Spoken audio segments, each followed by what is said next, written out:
Nelly was just serenading us in the commercial break here on GMFB. Whiteboard Wednesday, take two, because we have the time, frankly, today. We've talked a lot this week about big name free agency signings. It's very sexy and easy for your eyes to go to Derrick Henry and to see where the Kirk Cousins.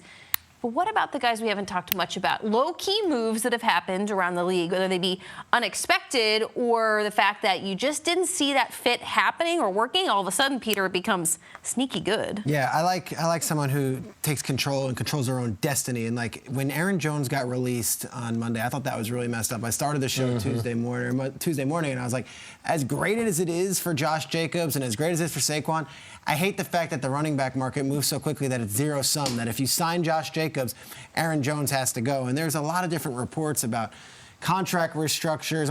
I don't want to talk about the money. I'm talking about the guy.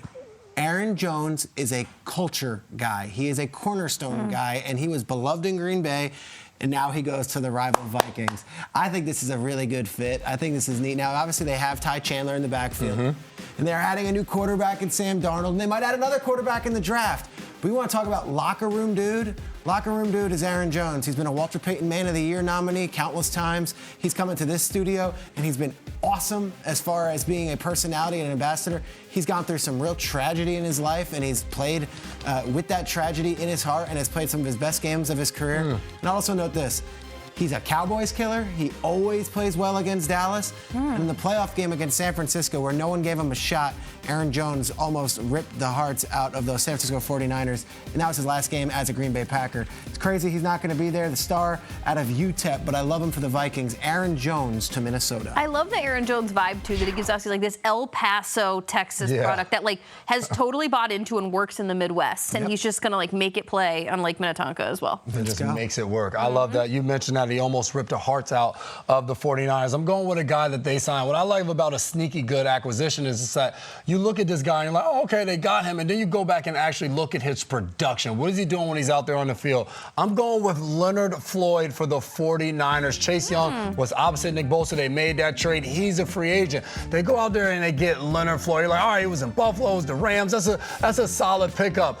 This guy has had 9+ sacks in the last 4 seasons. Peter, you were talking about Brian Burns and everything that he's done. He has 38 sacks. Brian Burns does in the last 4 seasons. Leonard Floyd, 39.5. This guy gets after the quarterback. He has done so much throughout his career. In the last 6 games, he hasn't missed a game in the last 6 seasons. He was with Brandon Staley with the Bears. He was with them with the Rams, and now he's going to be a member with him with the 49ers. Leonard Floyd is who I'm rolling with. Sneaky good acquisition. If you don't know, you don't know. Go back and look him up. This guy's been productive. I like it. Kyle Brandt's just sneaky in a room far, far away. So, Kyle, what say you about sneaky good free agency move?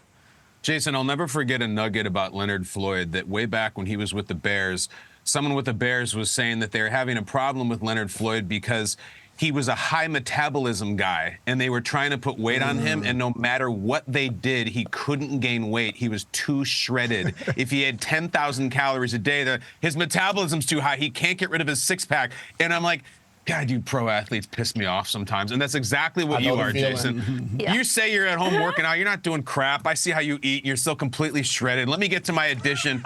Imagine if we have a day in a week in which, the franchise quarterback leaves the Vikings, and 2 of our answers in the same segment, Peter, are Minnesota Vikings, but I don't have Aaron Jones. I got our guy right here. AVG Andrew Van Ginkel. Guys, this is one of our dudes. We love Van Ginkel. We love the hair. We love the attitude. We love that he's going to be in the same division as Alex Anzalone now. We're going to confuse them when they play each other. And most importantly, when he shows up to his new team, it's very important that we stick the landing on the publicity photo. Give me this. Give me the standard. I want Van Ginkel's photo to be reminiscent of this. Van Ginkel, you're a made guy now. You've made a lot of plays in this league. You're much more well-known than you were when this picture was taken, when you're standing there with like mop on your head and that expression. Can you just try to duplicate this? Can you do it for us? Can you do it for the internet? Don't smile. Don't be tough. Have that same exact look on your face, and I promise we will throw a party in Good Morning Football. AVG, I love this guy. We all love this guy. I don't know the genetic makeup of the Van Ginkel family, but like they're quite Vikings looking, Yes. the Van Yeah. Ginkels. So like it Perfect. might play, Kyle. Yeah. I talked to Gink yesterday. He's fired up to get Did you to talk to Minnesota. Gink? Is that Yeah, right? head of Great. Gink. He's fired up to get here. Loves it. Can't wait to go play in the Brian Flores defense again. So he's fired up. I love that selection. Yes.